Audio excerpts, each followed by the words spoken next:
오늘 저희에게 주시는 하나님의 말씀은 신약 성경 마태복음 28장 16절에서 20절까지의 말씀입니다.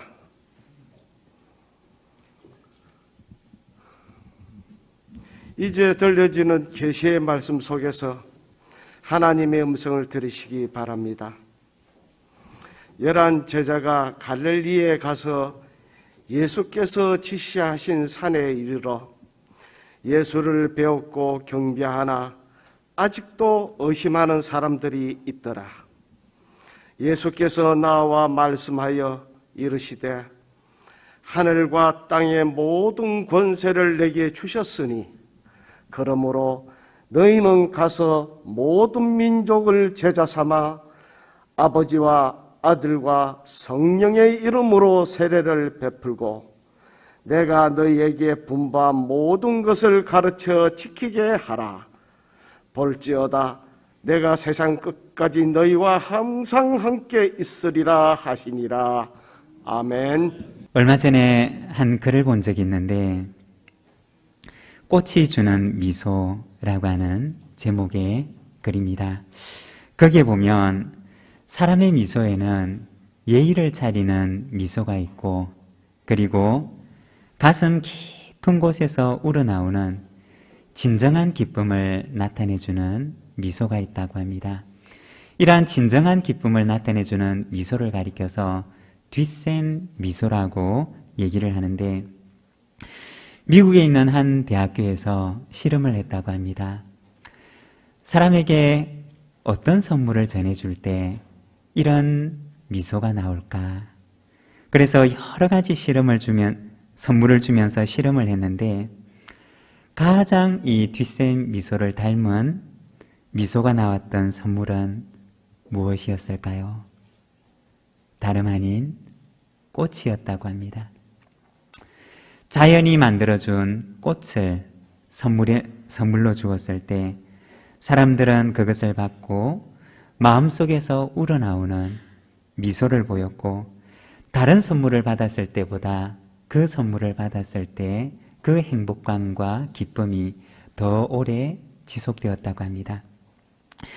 그래서 식량 문제를 비롯해서 생존 문제로 어려움을 겪고 있는 난민 캠프에다가 조그마한 정원을 만들고 꽃을 심기 시작했는데 그곳에서 두려움과 불안과 공포 속에 살아가는 사람들이 그 한 송이 꽃이 주는 그 행복감으로 인해서 당면한 어려움과 문제들을 더 잘 이겨낼 수 있었다는 이야기를 본 적이 있습니다. 여러분, 주님의 부활의 소망을 안고 살아가는 저와 여러분의 삶은 바로 이 한 송이 꽃과 같은 삶인 줄로 믿습니다. 그 한 송이 꽃 하나 자체는 너무나도 미미하고 보잘것없는 것처럼 보이지만 그러나 그 꽃이 전해지는 그곳에는 두려움과 불안과 공포를 이겨낼 수 있는 힘을 전해주고 그것을 바라보는 사람에게는 마음속에서 일어나는 평안과 기쁨을 맛보게 한다는 것입니다. 저와 여러분, 우리 부산진 교회 모든 믿음의 가족들의 삶이 바로 이와 같이 한 송이 꽃과 같은 삶이 되기를 간절히 소망합니다. 우리가 지난 주간 동안에는 고난주간 특별 새벽 기도를 통해서 십자가의 조연이라고 하는 제목을 가지고 함께 말씀을 나누었습니다. 십자가 조연들의 삶은 어떤 삶이었느냐? 바로 한 송이 꽃과 같은 삶이었습니다. 주님의 그 십자가가 서 있는 언덕 위에 한 송이 꽃처럼 피어나서 그 언덕을 붉게 물들이며 온전히 십자가만을 드러내는 바로 십자가 조연들의 삶이었습니다.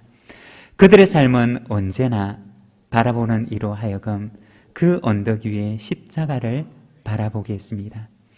두려움과 불안과 공포 속에 살아가는 사람들에게 그 십자가를 바라보며 그것을 이겨낼 수 있도록 돕고 그것을 바라보는 사람들에게 참 소망과 평안을 바라볼 수 있도록 그 언덕을 붉게 물들이는 십자가 조연들의 삶이었습니다. 여러분, 저와 여러분, 우리 부산지인 모든 믿음의 가족들의 삶이 주님의 십자가 언덕 위에 피어있는 한 송이 꽃과 같아서 온전히 십자가만을 바라볼 수 있도록 우리의 손이 그 십자가를 향하고, 그리고 그 십자가 언덕을 바라보는 모든 사람들에게 바로 가슴 속에서 우러나는 평안을 맛보게 하는 삶이 되기를 간절히 소망합니다. 오늘 우리가 읽은 이 말씀에서는 부활하신 예수님을 만난 제자들의 모습을 보여주고 있습니다. 17절의 말씀을 우리가 자막을 보면서 같이 한번 읽도록 하겠습니다. 함께 읽겠습니다. 예수를 배웠고 경배하나 아직도 의심하는 사람들이 있더라. 부활하신 예수님을 만난 그 자리에서 그 제자들 가운데는 부활하신 예수님을 눈앞에 보면서도 아직도 그 마음속에 의심이 사라지지 않은 사람들이 있었다는 것입니다. 그 마음속에 여전히 그 의심의 안개가 드리워서 거치어지지 않은 사람들이 있었던 것입니다. 예전에 한경지 목사님께서 살아계실 때 설교하셨던 설교 말씀 중에 기억나는 한 가지 이야기가 있습니다. 예수님의 제자 가운데 의심이 많았던 도마에 대한 이야기인데, 물론 이것은 하나의 이야기입니다. 부활하신 주님을 만나고 난 뒤에 도마는 열심히 충성을 하며 지내다가 한 번은 마음속에 의심과 회의가 찾아오기 시작했습니다. 하는 일마다 손에 잡히지 않았고, 그리고 손에 맥이 탁 풀려서 아무것도 할 수가 없었습니다. 그래서 도마는 마음속에 생각하기를 내가 이러고 있지 말고 베드로를 찾아가 봐야 되겠다. 그래도 베드로는 예수님의 수제자이니 베드로를 만나면 뭔가 이 문제를 해결할 수 있는 그런 실마리를 찾을 수 있지 않을까 생각했습니다.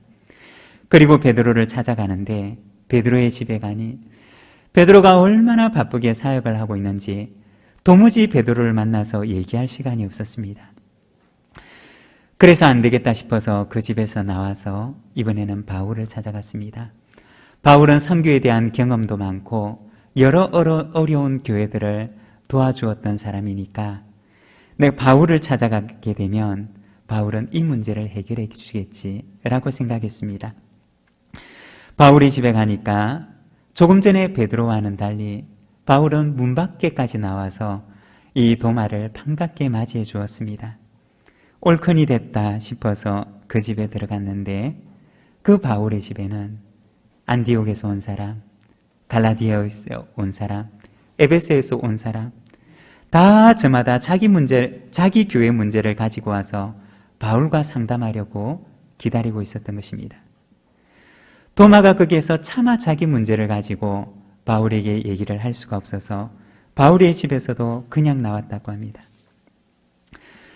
도마가 집으로 돌아가다가 생각을 해보니 베드로도 그렇고 바울도 그렇고 다들 저렇게 열심히 사역을 하는데 나 혼자만 자기 문제를 해결해 줄 사람을 찾으러 이 사람 저 사람 찾아다니고 있는 그러한 자기 모습을 보게 되었던 것입니다.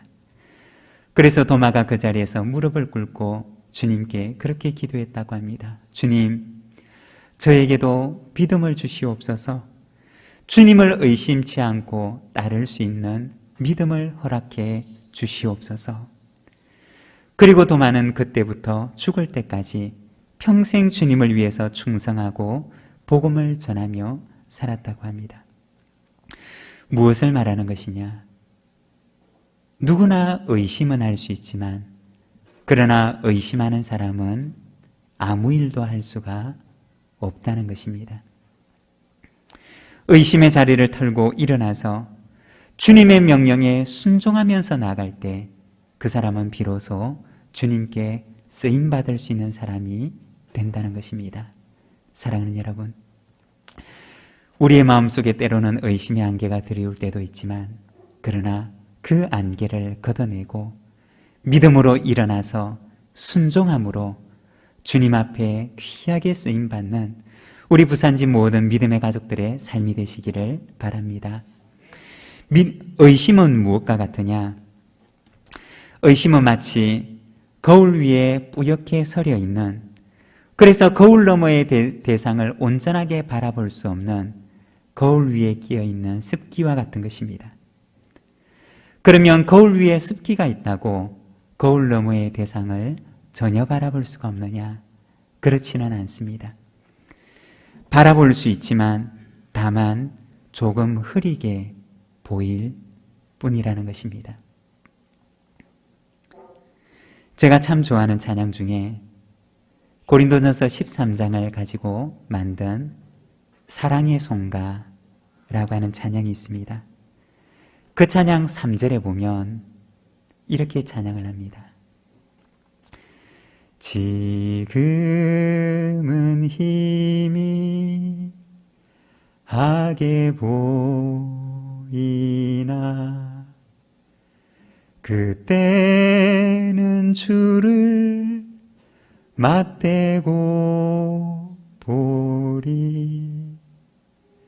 하나님 나를 알고 계시듯 우리도 주를 알리. 여러분, 고린도전서 13장에 보면 비록 우리가 이 땅에서 살아가는 우리의 삶은 마치 거울 위에 끼어져 있는 습기와 같아서 우리가 그 거울을 바라볼 때는 거울 너머의 대상을 온전하게 바라볼 수가 없지만, 그러나 언젠가 때가 되어서 거울 위에 남아있는 그 습기를 온전히 닦아내게 될 그때가 되면 거울 너머의 그 주님의 모습을 우리가 온전히 바라보게 될 날이 오게 된다는 것입니다.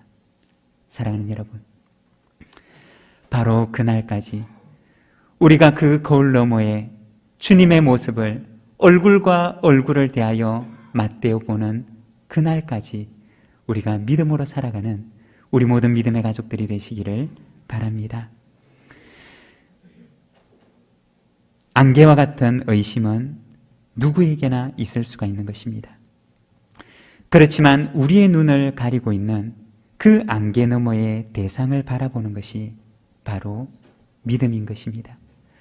부활하신 주님을 만나고 있지만 그러나 그 제자들의 눈에는 아직까지 여전히 뿌연 의심의 안개가 드리워져 있었습니다.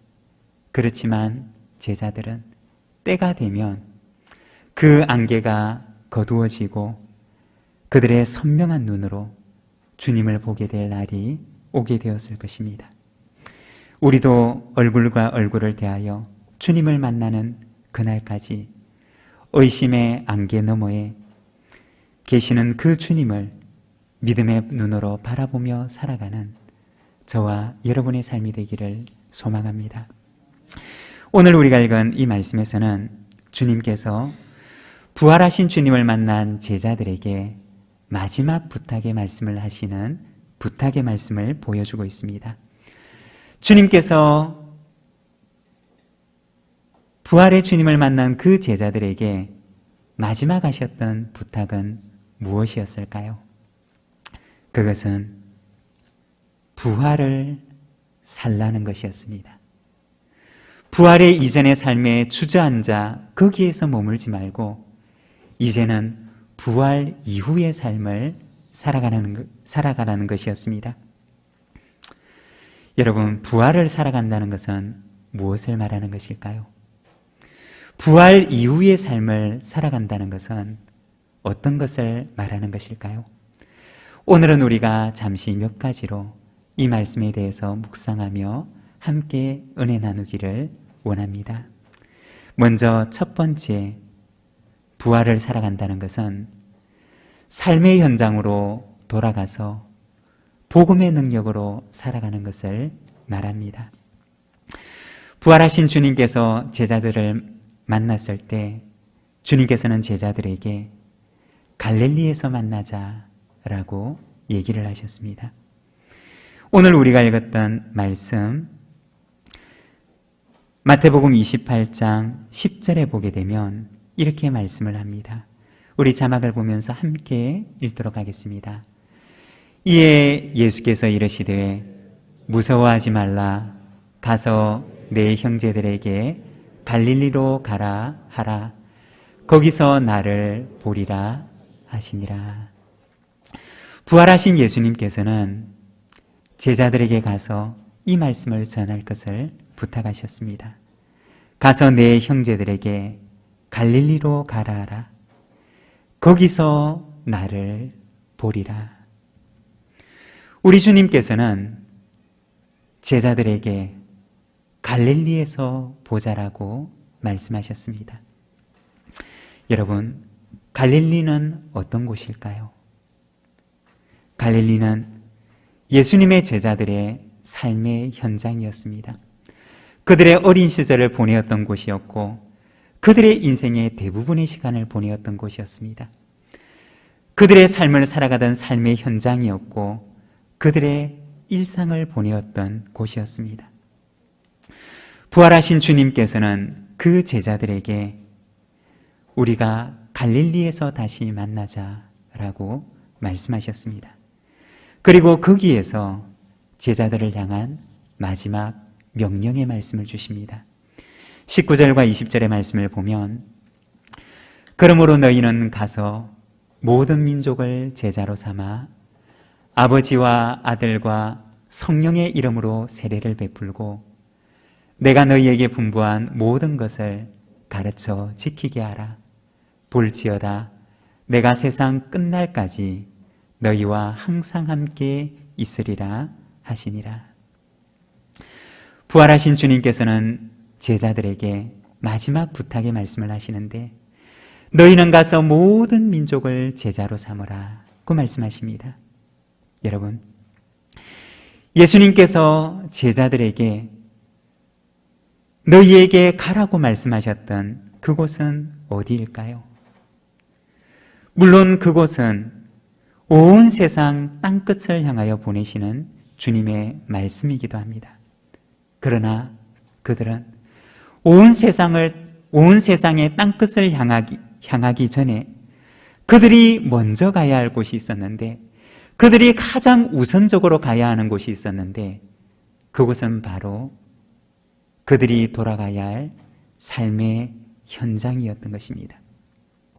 그들은 먼저 그들의 삶의 현장으로 돌아가고 거기에서부터 시작해서 온 세상 땅끝을 향해 나갈 것을 말씀하셨던 것입니다. 주님께서 제자들을 먼저 보내신 곳은 어디입니까? 주님께서 오늘 우리들을 먼저 보내시는 곳은 어디입니까? 그곳은 바로 우리의 삶의 현장입니다. 우리의 삶의 현장에서부터 시작해서 나아가 땅끝까지 가라고 주님께서는 말씀하시는 것입니다. 제가 주일학교 다닐 때 배웠던 찬양 가운데 이런 찬양이 있었습니다. 가라 가라 세상을 향해 가라 가라 말씀 가지고 가라 가라 온 땅을 향해 가라 가라 예수님 명령 우리 모두 가겠어요. 온 땅의 모든 사람들에게 예수님의 사랑을 전하겠어요. 우리 모두 가겠어요. 온 땅의 모든 사람들에게 예수님의 사랑을. 이렇게 하면 주일학교 선생님이 그렇게 얘기하셨습니다. 어떻게 하시겠어요? 그러면 전하겠어요. 여러분, 부활하신 주님께서 제자들에게 가라고 하셨던 곳은 바로 세상이었습니다. 그 세상은 어떤 곳이냐?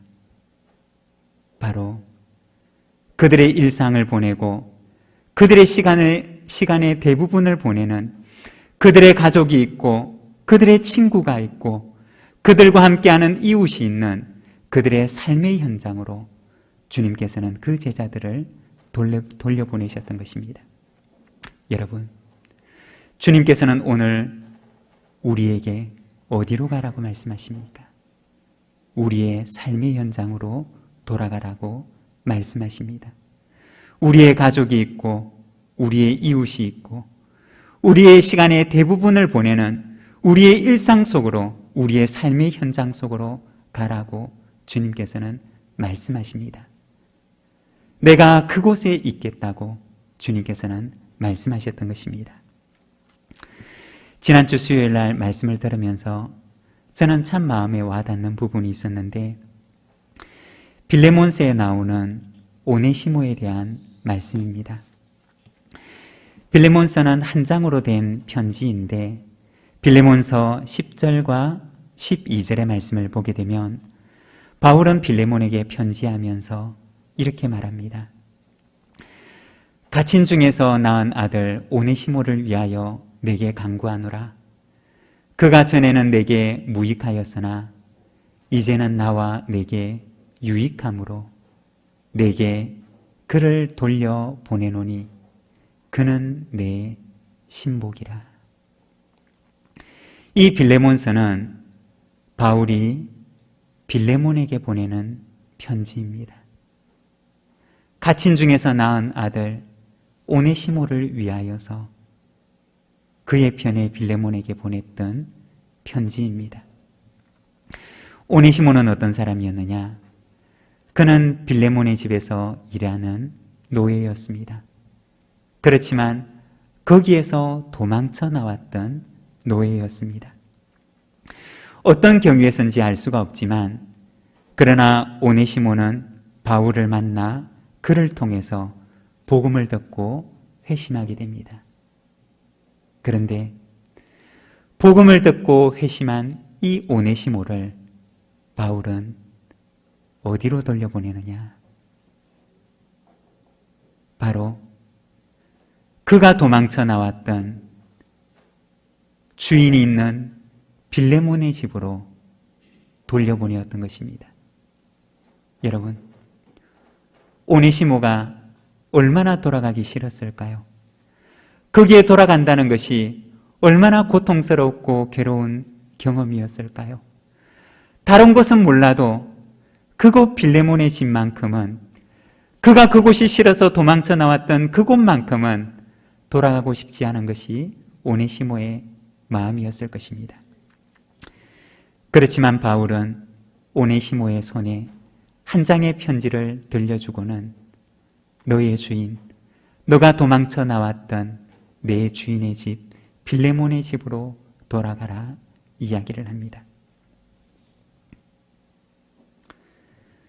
복음을 받아들인 오네시모에게 있어서 복음의 능력이란 무엇을 말하는 것이었을까요?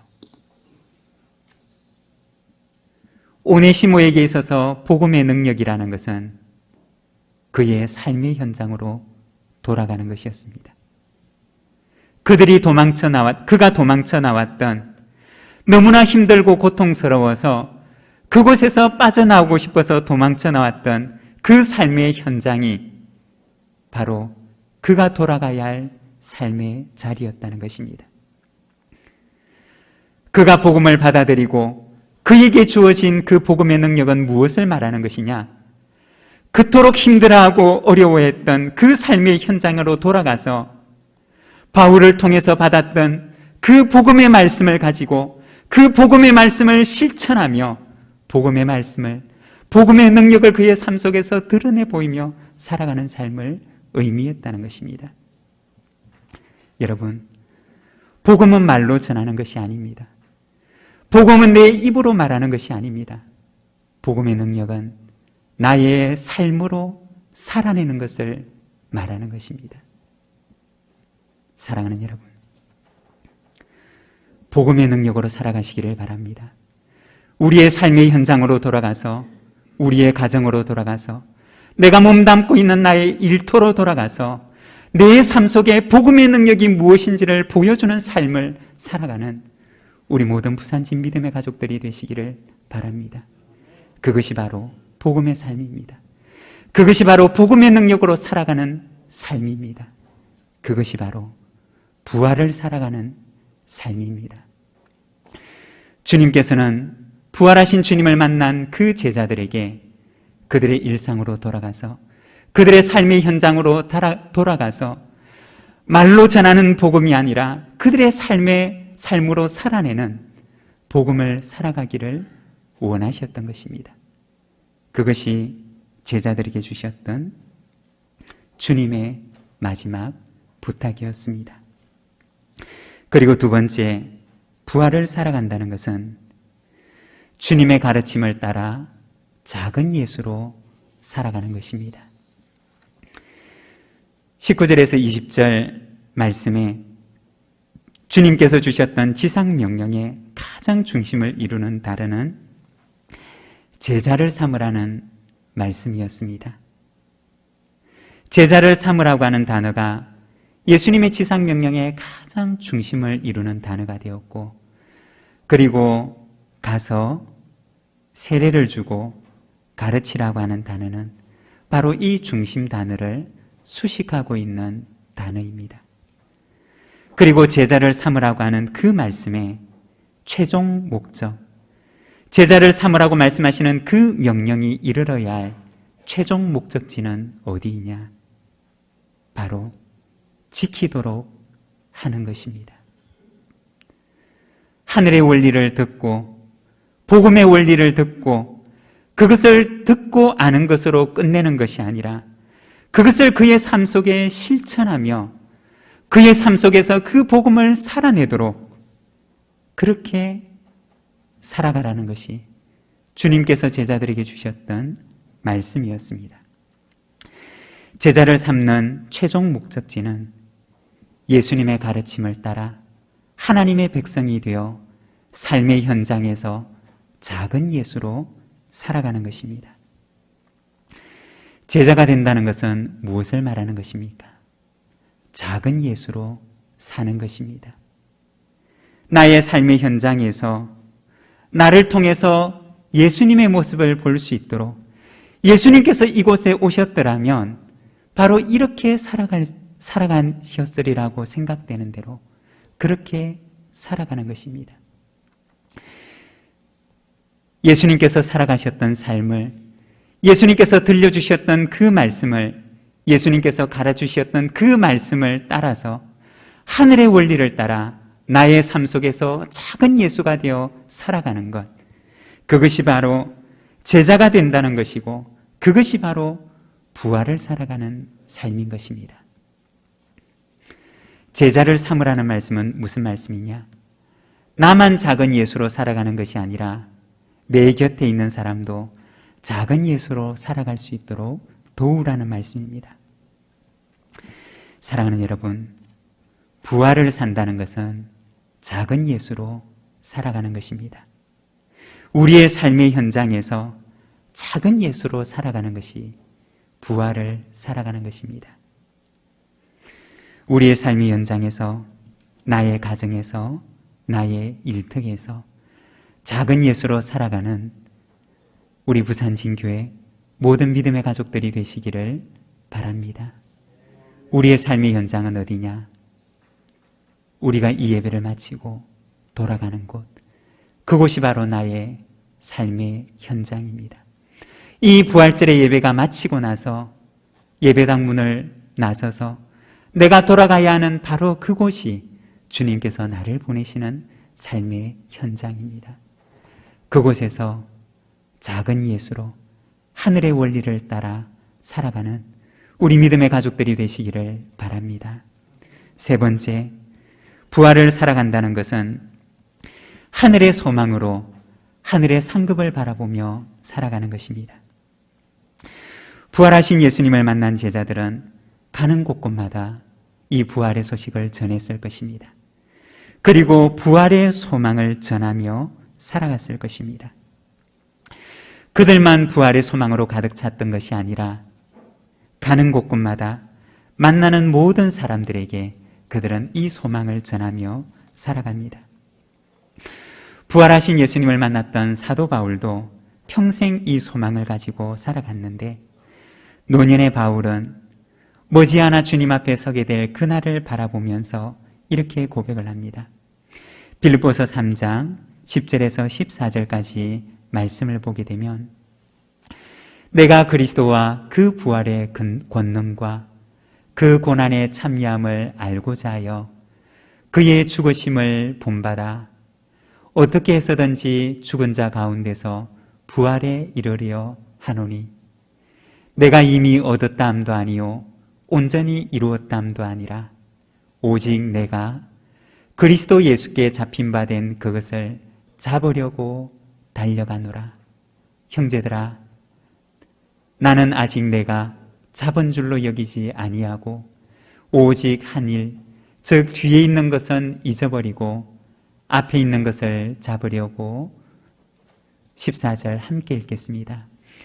표대를 향하여 그리스도 예수 안에서 하나님이 위에서 부르신 부름의 상을 위하여 달려가노라. 부활하신 주님을 만난 사도 바울은 그 이후에 일평생 그는 그를 위하여 하나님께서 예비해 놓으신 부름의 상을 바라보며 달려갑니다. 예수님의 제자들도 마찬가지였습니다. 초대교회 전성에 따르면 베드로는 하나님의 사랑을 전하다가 네로의 박해 때 십자가에 거꾸로 매달려서 순교합니다. 안드레는 하나님의 사랑을 전하다가 X자형 십자가에 달려서 순교합니다. 야고보는 복음을 전하다가 목이 잘리는 참수형으로 순교하고, 빌립은 그 부활의 복음을 전하다가 기둥에 매여서 순교하고, 도마는 인도에서 하나님의 사랑을 전하다가 쇠몽둥이에 맞아 순교하고, 마태는 에디오피아에서 하나님의 사랑을 전하다가 창에 찔려 순교합니다. 바돌로메는 인도에서 복음을 전하다가 산채로 피부가 벗겨져서 순교하고, 마띠아는 참수형으로, 야고보는 망치에 맞아서, 야고보의 동생 유다는 활에 맞아서, 그리고 시몬은 페르시아에서 톱으로 그 육신이 두동강이가 나서 순교합니다. 그렇지만 그들은 모두가 다 하늘의 소망을 가지고 부름의 상을 바라보며 달려갔던 사람이었습니다. 그리고 그들은 하늘에서 그들을 위하여 예비하신 부름의 상을 받았던 사람이었습니다. 사랑하는 여러분, 부활을 살아가시기를 바랍니다. 우리의 삶의 현장에서 이제는 부활 이전의 삶에 머물러 있는 것이 아니라 부활 이후의 삶을 살아가시는 주님의 거룩한 제자들이 되시기를 바랍니다. 삶의 현장에서 복음의 능력으로 살아가십시오. 이제는 삶의 현장에서 작은 예수로 살아가십시오. 그리고 우리의 삶의 현장에서 부활의 소망을 가지고 부르심의 상을 바라보며 달려가는 삶을 살아가십시오.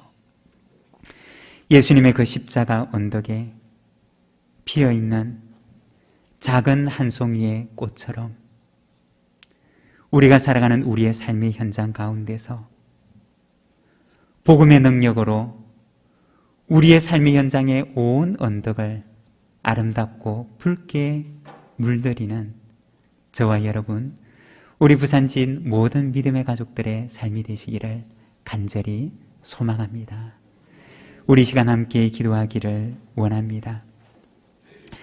주님께서는 오늘 우리에게 말씀하십니다. 너의 삶의 자리로 돌아가라 말씀하십니다. 그곳에서 복음의 능력으로 살아가라 말씀하십니다. 그곳에서 작은 예수가 되어 살아가라 말씀하십니다. 그곳에서 하늘의 소망을 가지고 부르심의 상을 바라보며 살아가라 말씀하십니다. 오늘 우리를 보내신 우리의 삶의 현장에서 복음의 능력으로 살아갈 수 있는 힘과 능력을, 작은 예수로 살아갈 수 있는 힘과 능력을 오늘도 우리에게 허락하여 주시옵소서. 우리 시간 함께 기도하며 나가겠습니다.